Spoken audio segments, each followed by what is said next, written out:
O Senhor esteja convosco.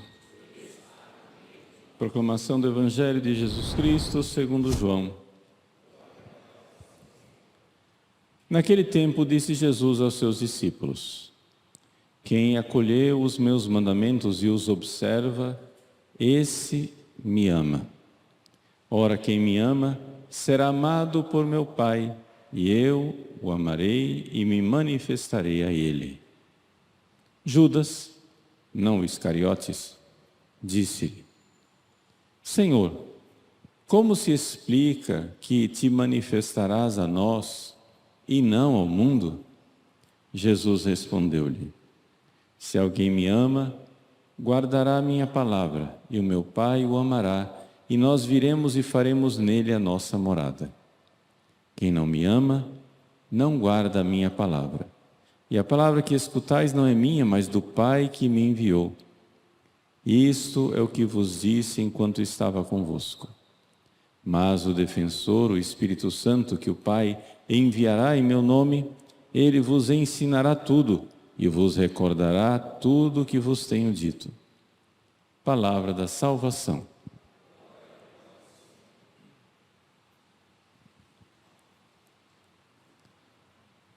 Meus queridos irmãos e irmãs, o Evangelho de hoje nos dá um pouco a noção de como é que Deus atua, como é que Deus age no nosso coração, não somente para nos salvar, mas também para nos santificar.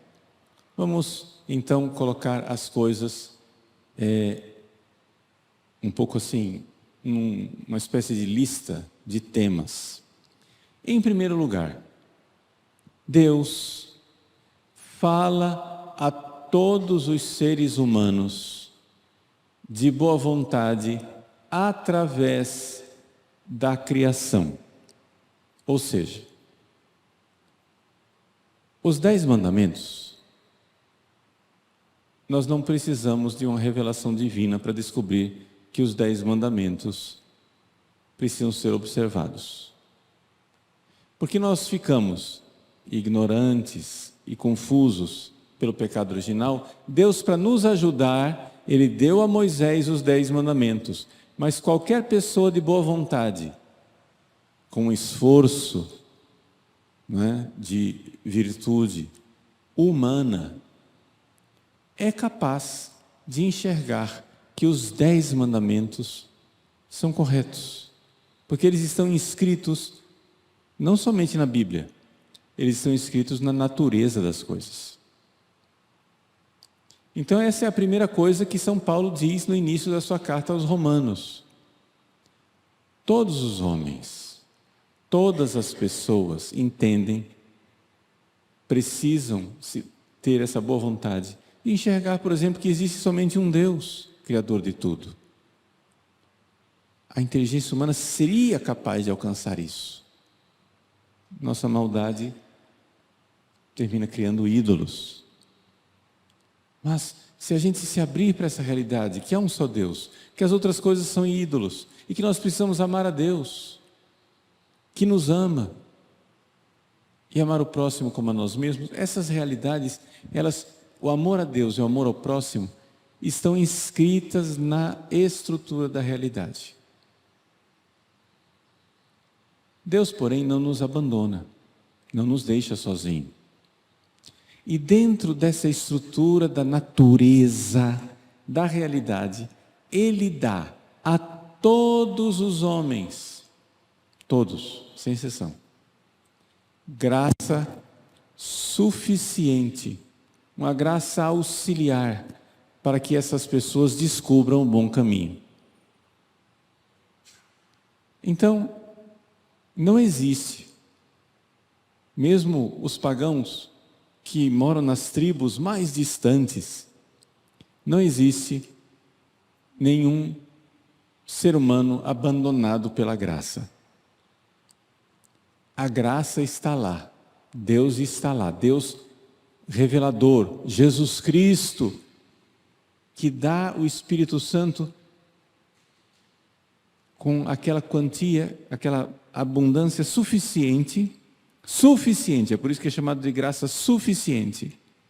Seria suficiente para que as pessoas, num ato de virtude e de boa vontade, correspondessem a essa graça. Mas a humanidade não corresponde. Ou, se corresponde num número que não é a maioria das pessoas. Então, quando a pessoa, ajudada pela graça, corresponde à graça de Deus e enxerga que ela não pode ficar adorando ídolos, que ela tem que adorar o único Deus verdadeiro, que ela não pode ficar destruindo os seres humanos, matando, roubando, cometendo adultério, trapaceando, mentindo. Todas essas coisas podem ser enxergadas pelas pessoas. As pessoas podem ver com a luz natural da razão e o auxílio desta graça suficiente. Quando as pessoas enxergam isso, quando as pessoas dão esse passo, então ali acontece algo de bom. A graça de Deus começa a operar. Até que finalmente, num processo que aí depende de cada história, de cada pessoa, as pessoas de boa vontade, por providência e bondade de Deus, terminam conhecendo a Jesus. Deus tem muitos caminhos que levam ao único caminho que é Jesus. E então acontece o milagre da fé. O milagre da fé é a realidade de que finalmente a pessoa cede e enxerga a revelação divina. Eu estou aqui fazendo mais um índice, mas é mais um índice do que uma narrativa histórica, porque o caminho das pessoas podem ser uma coisa assim um pouco variada e tortuosa. Eu só estou metodologicamente organizando as ideias aqui para vocês entenderem. O passo da fé, que é acolher Jesus Cristo como Deus que se revela. Nós conhecemos Deus através de Deus que se fez homem. Por isso, essa nossa submissão, essa obediência da fé. Pela obediência da fé, então a pessoa finalmente se rende a Jesus. E acontece o perdão dos pecados. A pessoa batizada, ela recebe a graça, que já não é mais só suficiente, mas é verdadeiramente graça eficaz. A pessoa torna-se agraciada. A pessoa entra em estado de graça, quer dizer, entra em estado de amizade com Jesus. Essa amizade com Cristo, de quem recebeu o perdão dos pecados e observa os mandamentos, é isto que nos traz definitivamente aquilo que nós chamamos de inabitação trinitária, ou seja, Deus, que já está no coração de todo homem, começa a habitar o nosso coração de uma outra maneira, começa a habitar como amigo. Veja, os maiores criminosos e pecadores do planeta têm Deus no coração, mas não como amigo. Deus está lá, Deus quer ser amigo, Deus oferece graça suficiente. A graça suficiente é Deus que quer ser amigo, é Deus que quer estender a mão à humanidade, é Deus que diz: convertei-vos, crede no Evangelho. Deus que fala ao coração do homem, Deus está no coração de todo homem. mas nem todo homem corresponde a essa oferta de amor e sela uma aliança de amizade com Deus. Ou seja, nem todo mundo corresponde à graça suficiente. Então, quando você corresponde à graça suficiente, e essa graça suficiente torna-se graça eficaz, que você realmente se converte, você é batizado, você recebe perdão dos pecados, Deus agora habita no seu coração como amigo. Quer dizer o quê? Amizade quer dizer assim, Deus ama você. Mas você não ama Deus, se você está em pecado. Existe caridade que sai de Deus na sua direção, mas não existe caridade que sai de você e volta para Deus. Quando a pessoa se converte, ali sim a graça opera e começa a acontecer esse relacionamento de amizade. Jesus então diz que ali quem guarda, Jesus começa a falar no nosso evangelho de hoje, começa a falar de guardar os mandamentos. Aí depois que ele fala de guardar os mandamentos, ele diz guardar a palavra. Os mandamentos, as pessoas poderiam descobrir até meditando sobre a natureza. Guardar a palavra, aí já estamos falando de revelação. É o passo da fé. E uma vez que guarda essa palavra, acontece então a transformação e a pessoa de fato dá o passo, se converte. E então finalmente ama Deus de volta. Deus que amou a pessoa, age no coração da pessoa e a pessoa começa a amar Deus de volta. E quando acontece isso, então acontece a inabitação trinitária. O Pai e Jesus, e o amor entre o Pai e Jesus, que é o Espírito Santo, começam a fazer morada no coração da pessoa.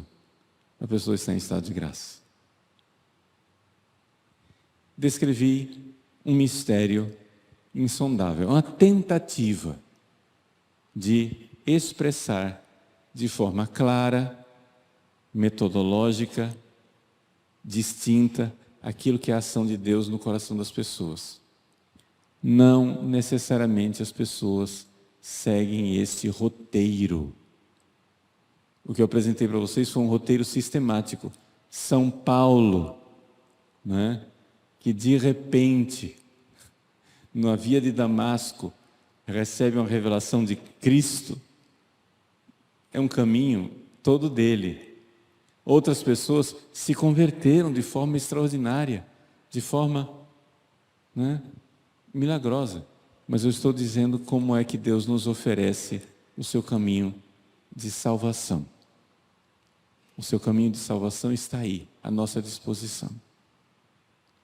Quando finalmente então entramos na única e verdadeira Igreja de Cristo.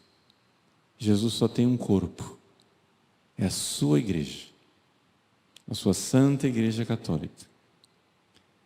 Tudo isso, Jesus diz, nós podemos compreender melhor quando o defensor, ou seja, o Espírito Santo, que o Pai enviará em meu nome, ensinar tudo e recordar todas essas coisas.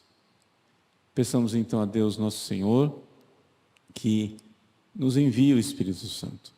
O tempo pascal, agora, na primeira parte, a gente meditou bastante sobre a ressurreição de Jesus. Agora, daqui para frente, nós começamos a ter um olhar mais próximo na direção de Pentecostes, do Espírito Santo que é derramado sobre nós.